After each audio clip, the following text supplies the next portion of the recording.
हमने excretion animals में सिर्फ एक एनिमल में डिस्कस किया था, हाइड्रा। फिर मैंने बताया था कि हर टॉपिक के साथ मैं एक और एनिमल ऐड करता जाऊंगा। आज हम इसमें प्लेनरिया ऐड करके अपना जो नॉर्मल लिवर का टॉपिक है वो पढ़ लेंगे। तो प्लेनरिया में एक्सक्रीशन कैसे होती है? प्लेनरिया में इस सिस्टम को कहते हैं प्रोटोनेफ्रिडिया। जो एक्सक्रीटरी सिस्टम है प्लेनरिया में, उससे प्रोटोनेफ्रिडिया कहते हैं। इस सिस्टम में देखते हैं स्ट्रक्चर्स क्या है। देखिए, जो मैंने डायग्राम शो किया, पहले मैं इसका एक्चुअल डायग्राम आपको डिस्प्ले कर लेता हूँ, तो यहाँ से हम इसे एक्सप्लेन करते हैं। बुक में आपको ये नोट्स में ये डायग्राम मिलेगा। So this structure is प्लेनरिया।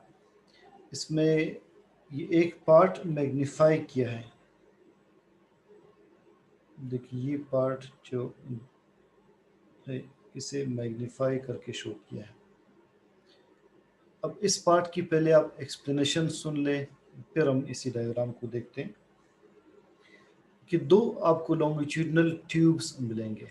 दो लॉन्गिट्यूडनल ट्यूब्स मिलेंगे। प्लेनरिया इस तरह का स्ट्रक्चर था अभी जो आपने देखा।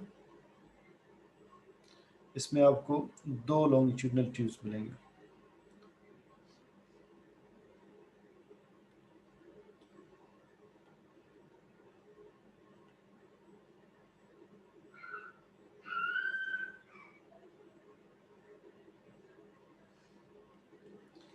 तो एक ट्यूब ये है, एक ट्यूब ये है।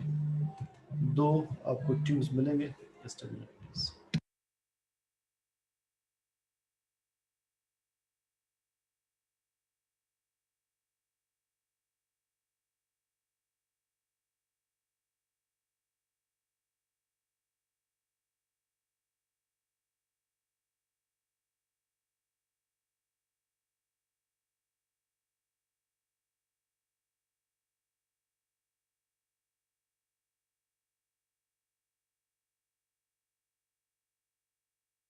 काइंडली अभी बताइएगा कि अभी आपको दिखाई दे रहा है स्क्रीन?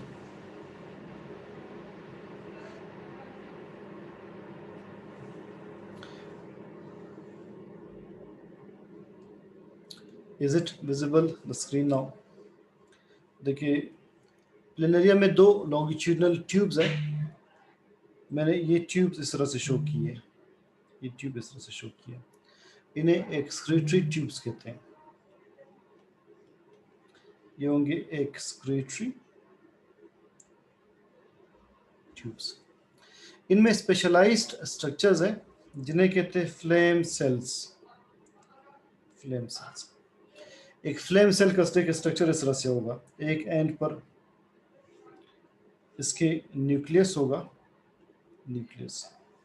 और फिर साइटोप्लाज्म में you can see a bunch of सीलिया।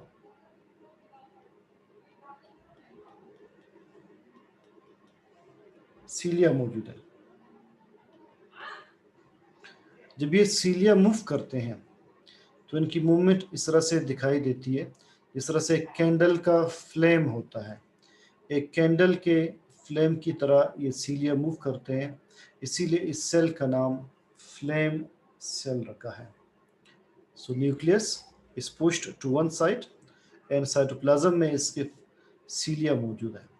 And when these cilia beat, it looks like a flickering flame, so it is called flame cell. एक स्ट्रक्चर आपने आइडेंटिफाई करना है, एक्सक्रीटरी ट्यूब। अगला आपने आइडेंटिफाई करना है फ्लेम सेल। थर्ड एक और स्ट्रक्चर आइडेंटिफाई करते हैं, फिर हम फंक्शन पढ़ते हैं। ये होगा एक्सक्रीटरी डक्ट। वो ट्यूब था, ये होगा duct, excretory duct. And fourth एक और structure which opens to the outside, it is excretory pore. Excretory pore. अब ये स्ट्रक्चर्स फंक्शन कैसे करते हैं? When cilia beat, these cilia cause suction of a fluid.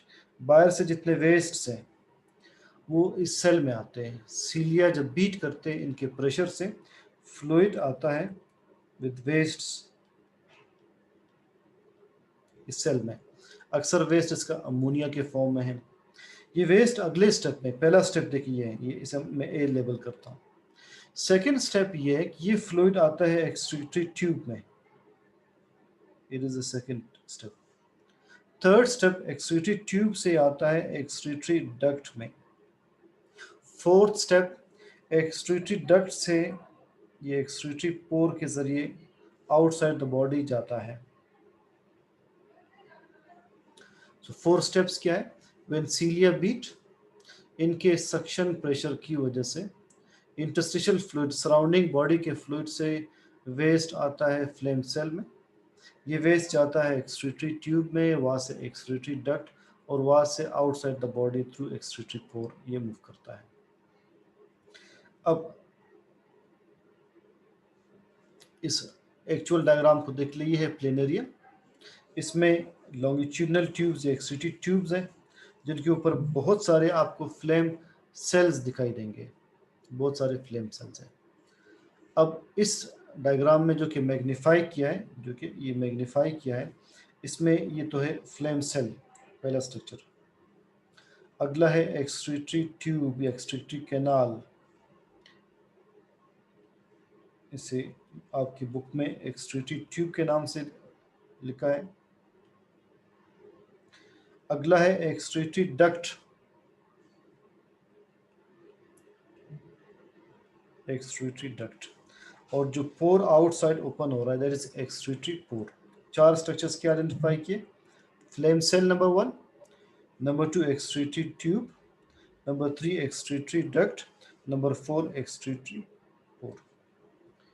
So mechanism अब आप देख लिया, पर एरोहेड को फॉलो कर ले। सबसे पहले फ्लेम सेल के सीलिया की वजह से फ्लूइड कहाँ पर जाता है? फ्लूइड जाता है फ्लेम सेल के इनसाइड।